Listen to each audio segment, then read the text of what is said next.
नमस्कार। आज हम एक ऐसी कहानी सुनने जा रहे हैं जो दोस्ती, वफादारी और एक ऐसे कड़वे सच के बारे में है जिसे हम अक्सर भुला देते हैं। तो ये कहानी है धनराज नाम के एक भिखारी की और एक कह सकते हैं बहुत ही खास मोर की जिसका नाम था नीलू। और ये कहानी है उस सफ़र की जो एक इंसान के भाग्य को ज़मीन से उठाकर आसमान तक ले जाती है और फिर वापस वहीं पटक देती है। तो चलिए शुरू करते हैं। तो कहानी की शुरुआत होती है धनराज से। अब धनराज एक ऐसा आदमी था जिसकी गरीबी की आप समझिए कोई हद ही नहीं थी। वो गांव के बाहर जो कूड़े का ढेर होता है ना, बस वहीं से कुछ बीन कर अपना पेट भरता था। मतलब जिंदगी बस कट रही थी, कोई उम्मीद नहीं, कोई सम्मान नहीं। और फिर जानते हैं क्या होता है? एक दिन उसी कूड़े में उसे एक 20 पैसे का सिक्का मिलता है।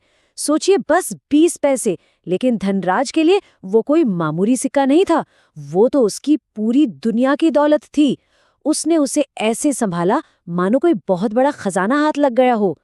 अगले ही दिन धनराज की नजर एक मोर बेचने वाले पर पड़ती है, पर वहां खड़े दो अमीर लोग उसका मजाक उड़ाना शुरू कर देते हैं और उनके शब्द बहुत चुभने वाले थे।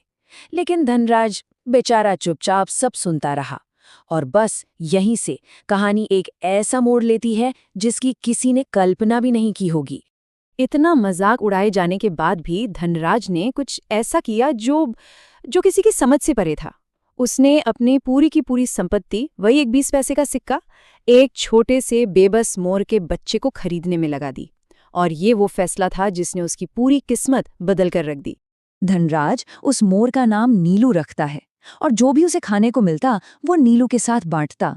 महीने गुजरते गए और फिर एक रात एक ऐसा चमत्कार हुआ जिस पर यकीन करना मुश्किल है। नीलू, वो छोटा सा मोर, अचानक इंसानी आवाज में बोल पड़ा। नीलू ने वादा किया कि वो हर दिन खाने की तलाश में जाएगा, पर शाम को हमेशा लौट कर आएगा। लेकिन वो सिर्फ खाना नहीं लाता। अरे, सिर्फ छठे ही दिन उसे एक बहुत बड़ा हीरा मिल जाता है। और बस यहीं से शुरू होती है उसकी वो कमाल की योजना, अपने मालिक को एक पूरा का पूरा राज्य दिलाने की। तो नीलू सीधा पहुंचता है राजा सत्यवर्मा के दरबार में और उस बेशकीमती हीरे को पता है क्या कहता है? एक छोटा सा तोहफा। और इस छोटे से तोहफे के बदले में वो अपने मालिक धनराज के लिए राजकुमारी का हाथ मांग लेता है। राजा तो नीलू की होशियारी और उस तोहफे को देखकर इतना खुश हुआ कि भाई वो तो फौरन शादी के लिए मान गया। पर एक सवाल था, एक भिखारी को राजकुमार कैसे बनाया जाए? खैर, नीलू के पास इसका भी जवाब था। उसने रास्ते में डाकुओं से लूटने की एक झूठी कहानी बना दी ताकि धनराज को शाही कपड़े मिले, सम्मान मिले।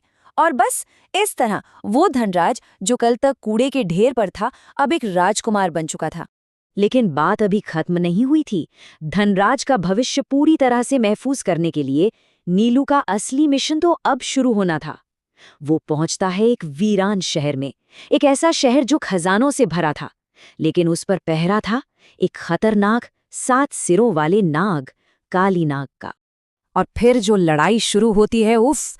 वो छोटा सा मोर अपनी हिम्मत और दिमाग के दम पर उस विशाल नाग से भिड़ जाता है। एक एक करके अपनी जान की बाजी लगाकर वो काली नाग के सातों सिर धड़ से अलग कर देता है।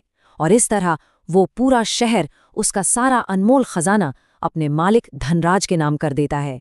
तो अब धनराज एक शानदार शहर का राजा है। उसके पास सब कुछ है, दौलत, ताकत, एक खूबसूरत पत्नी, सब कुछ। लेकिन इस नई जिंदगी में एक चीज की बहुत बड़ी कमी थी और वो थी कृतज्ञता। धीरे धीरे धनराज उस दोस्त को भूलने लगा था जिसकी वजह से उसे ये सब मिला था। और फिर कहानी में एक दुखद मोड़ आता है। नीलू बहुत बीमार पड़ जाता है, इतना कि उसे तेज बुखार और ऐसा दर्द होता है जो सहा ना जाए। वो मदद के लिए अपनी देखभाल करने वाली एक बुजुर्ग महिला को अपने मालिक राजा धनराज के पास भेजता है। लेकिन धनराज का जो जवाब आया वो हैरान कर देने वाला था। उसने कहा, अरे वो एक जानवर ही तो है, उसके लिए लाल बाजरे का दलिया बनवा दो। सोचिए, ये शब्द सिर्फ दलिया के बारे में नहीं थे, ये उसकी बदलती हुई सोच, उसकी खत्म होती इंसानियत का सबूत थे। जरा इस फर्क को देखिए। एक तरफ नीलू के दिए हुए तोहफे, एक पूरा राज्य, एक शाही शादी, गरीबी से हमेशा के लिए छुटकारा। और दूसरी तरफ धनराज का इनाम, क्या मिला?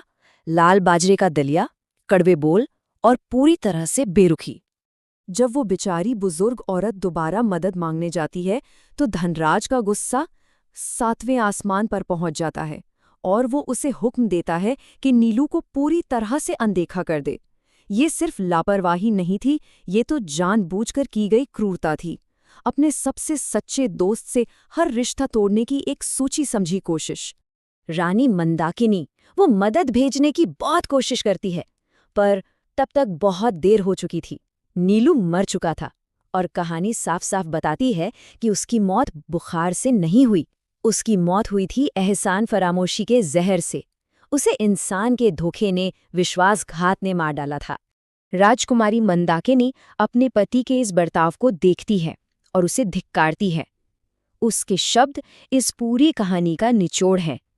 वो कहती है कि जो इंसान अपने ऊपर किए गए एहसान को भूल जाए, उससे बड़ा बेवकूफ कोई नहीं। और फिर कहते हैं ना, कर्म का पहिया घूमता जरूर है। एक रात दोनों एक ख्वाब देखते हैं जो सुबह तक हकीकत बन जाता है। मंदाकिनी जब जागती है तो वो अपने पिता के महल में महफूज होती है और धनराज वो अपनी आंखें खोलता है और खुद को वापस उसी कूड़े के ढेर पर पाता है जहां से ये सब शुरू हुआ था। नीलू ने जो कुछ भी बनाया था वो सब का सब धनराज की एक भूल, उसकी कृतज्ञता की वजह से खत्म हो गया। धनराज ने अपनी बची हुई जिंदगी उसी गरीबी और अफसोस में काटी और एक दिन अकेला ही मर गया। तो ये कहानी हमें एक बहुत बड़े सवाल के साथ छोड़ जाती है। हम सब धन दौलत, ताकत और कामयाबी के पीछे भागते हैं, है ना? लेकिन क्या इस भागदौड़ में हम सबसे बड़ी दौलत यानी शुक्रगुजार होने को, कृतज्ञता को कहीं पीछे नहीं छोड़ देते? इस पर सोचिएगा जरूर।